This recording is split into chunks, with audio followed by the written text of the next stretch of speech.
Jadi dulu kan waktu kelas 12 semester awal, ruang kelas kan direnovasi. Terus kami dipindah ke ruang laboratorium biologi. Nah, kejadian serem itu bermula.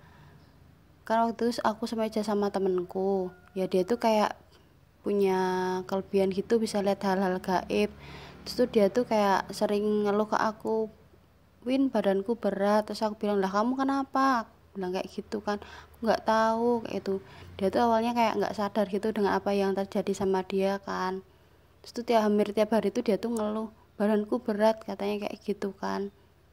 Ya udah sih aku bilang sama dia, ya udah nanti apa, tak pijetin mamahmu atau gimana. Dia bilang, iya nanti aku suruh pijetin mamahku. Terus tuh semakin hari tuh dia tuh bilang badannya tambah berat kayak gitu. Kamu kenapa sih? Aku kayak gitu kan, aku nggak percaya. Dia tuh kayak ada yang dia sembunyiin dari aku kan. Terus aku bilang jujur dong, aku bilang kayak gitu sama dia. Akhirnya dia cerita, sebenarnya aku tuh baru ditaksir sama makhluk gaib, Win. Terus aku kaget, ah maksudnya gimana, aku nggak paham.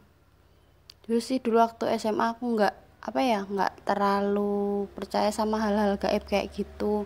Terus dia cerita katanya dia tuh disukai sama makhluk gaib cowok tuh, yang tempatnya di perpustakaan di sebelah laboratorium itu. Dia bilang disukain kan, terus katanya kayak gimana ya, kayaknya mau dipacarin gitu. Terus aku ngeri sendiri dong waktu itu, apalagi waktu temanku itu bilang dia sekarang ada di belakangku. Pantesan waktu itu aku ngerasakan badanku merinding kayak panas gitu.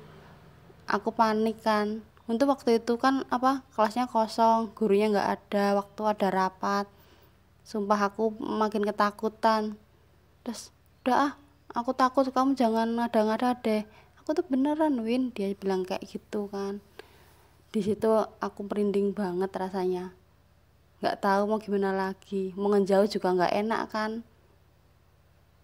Terus ya itu akhirnya semakin hari itu nggak tahu kenapa tiba-tiba teman semejaku tuh itu pingsan kayak gitu. Terus aku bilang dong ke teman-temanku, ini melati itu apa pingsan kenapa ya. Terus tuh dibawa ke UKS kan, aku nemenin dia itu. Terus aku tanyain lagi lah, kamu kenapa gitu. Aku masih digangguin sama cowok hantu perpustakaan itu gitu. Hah serius, aku kayak gitu kan. Aku mulai panik, kakiku gemeteran. Aku nggak tahu mau gimana. Waktu itu aku cuma berdua sama dia kan. Terus solusinya gimana, aku nggak tahu. Dia tuh ngotot, Win, suka sama aku, dia bilang kayak gitu. Di situ aku rinding banget rasanya, badanku panas lagi. Sumpah di situ aku takut banget. Sampai segitunya hantunya itu tuh suka sama temanku. Terus aku bilang sama dia, kamu berdoa aja, kalau kamu bisa komunikasi sama dia, bilang suruh nggak gangguin kamu lagi. Terus dia bilang, iya mau aku juga gitu, tapi dia tuh nggak mau. Dia tuh mau duduk sama aku terus, bilang kayak gitu. Terus habis itu nggak tahu apa yang terjadi sih.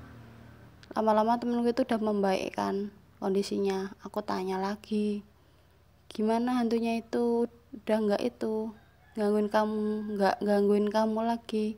Dijawab, alhamdulillah enggak, aku udah berusaha bicara baik-baik sama dia, akhirnya dia ngerti. Di situ aku lega banget rasanya. Nggak cuma berhenti di situ aja sih. Waktu itu kan aku di kantin sama ketiga temenku kan. Terus tiba-tiba temenku tuh tahu masalah temenku yang kemarin itu, kayak ditempelin itu hantu perpustakaannya itu. Terus dia nanya ke aku, itu gimana ceritanya. Terus aku ceritain kan ke dia. Nah waktu ngobrol-ngobrol gitu, ada guru sosiologiku datang. Ibunya itu juga kayak bisa lihat makhluk gaib gitu. Terus dia bilang, emang hantu perpustakaan yang cowok itu emang sukanya genit. Kalau ada cewek cantik pasti dia ngikutin sampai ke rumah. Di situ aku agak kaget dan agak shock juga sih. Astaga segitunya. aku malah baru tahu kalau ada hantu genit kayak gitu.